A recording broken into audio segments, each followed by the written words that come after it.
کا مسلمان اگر پریشان ہے تو دوسرے مسلمان کو اس کی فکر کرنی چاہیے، اس کی جو ہے خیر خواہی کرنی چاہیے. مگر ہمارا حال تو یہ ہو گیا، آپس میں اتنا لڑنا جھگڑنا، آپس میں اس قدر انتشار ہم نے پھیلا دیا کہ جو بدبخت یہ کہتے ہیں کہ یہ کفر سکھاتے، شرک سکھاتے، نعوذ باللہ یہاں آ کر تو دیکھو کہ یہاں شرک سے کفر سے بچایا جاتا ہے، بلکہ نہ صرف شرک و کفر سے بلکہ ہم تو گمراہوں کے سائے اور گمراہی کے سائے سے بھی بچانے کی کوشش کرتے.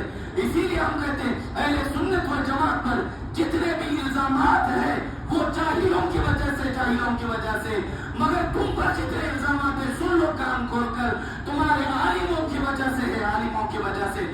تم نے اگر ایک پیارے نبی صلی اللہ علیہ وسلم کا نام لیتے ہو اور چاہتے ہو کہ مسلمان اتحاد و اتفاق کر سکے، کیونکہ جسم کا اگر کوئی حصہ اگر ڈیمیج ہو جائے، ہاتھ اگر کام کرنا بند کرتے جائے اور ہاتھ اگر جو ہے ساتھ نہ دے تو سارا جسم بے قرار و بےتاب ہو جاتا ہے. نہ آپ صحیح سے لکھ سکتے، نہ آپ صحیح سے پڑھ سکتے. کیوں؟ کیونکہ آپ کے ہاتھ کو چوٹ لگی ہے. اسی طریقے سے کہیں کا مسلمان اگر پریشان حال ہے تو دوسرے مسلمانوں کو خوشی یا بغیر ایک ہوئے مسلمان کیسے کوئی بڑا کام کر سکتے؟ ایک ہونے کے لیے ضروری ہے. میں دعوت دیتا ہوں ہر فرقے والے کو کہ تمہارے علماء نے، تمہارے عالموں نے ہم تم کو اس بات پر گمراہ نہیں قرار دیتے کہ جو ہے حاضر و ناظر کا مسئلہ ہے، نور و بشر کا مسئلہ ہے، یا نبی پاک صلی اللہ علیہ وسلم کی نور بشر کو لے کر، حاضر و ناظر کو لے کر نہیں. ان باتوں پر بات کی جا سکتی ہے، ان اختلافات کا حل نکل سکتا ہے. نہ بھی نکلا تو اس کے نام پر کوئی کافر اور مسلمان یعنی ایمان اور کفر کا کوئی فرق نہیں پڑتا. مگر یاد رکھو اے بدعقیدہ لوگوں سنو، تمہارے اوپر الزامات ہیں، ہم تمہیں گمراہ اس لیے کہتے ہیں.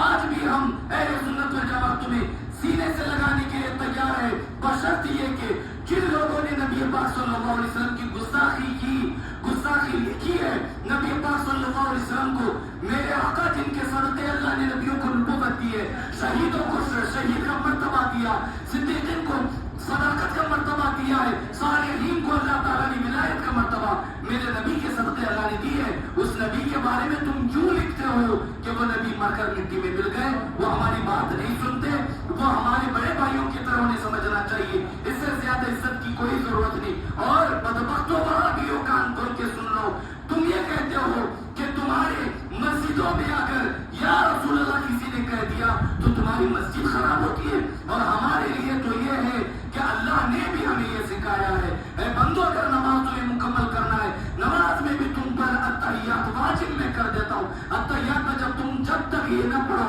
السلام علیکہ ایھا النبی ورحمۃ اللہ وبرکاتہ، یا نبی آپ پر سلام ہو، یہ جب تک اور اللہ کی رحمت و برکت ہو جب تک ہم نماز میں نہیں کہہ لیتے، ہماری تو نماز میں نہیں ہوتی. ہمارا عقیدہ یہ ہے اور تمہارا عقیدہ وہ ہے. آج بھی میں دعوت دیتا ہوں، یہ دعوت اتحاد اور اتفاق کی ہے ہر بد مذہب والے کو اور ہر عقیدہ رکھنے والے کو کہ آؤ. میں کہتا ہوں اہل سنت والجماعت پر جتنے الزامات ہیں ہمارے جاہلوں کی وجہ سے، ہم کہتے ہیں ان سے ہمارا کوئی سروکار نہیں. تم بھی کہہ دو اور تم بھی اس بات کا اقرار کر لو کہ جتنے اللہ اور اس کے رسول کے گستاخ جتنے لوگ ہیں، نہ صرف انہوں نے گستاخی کی بلکہ گستاخیوں کو اپنی کتابوں میں لکھا، چھاپا اور پرچار کر رہے ہیں. تم بھی کہہ دو کہ ان سے تمہارا کوئی واسطہ نہیں. اہل سنت والجماعت کا کشادہ سینہ تمہارے لیے جو ہے ہمیشہ کھوشا ہے. اور آج بھی ہم تمہیں اپنے سینے سے لگا لیں گے اگر تم کہہ دو کہ ان گستاخوں سے ہمارا کوئی واسطہ نہیں.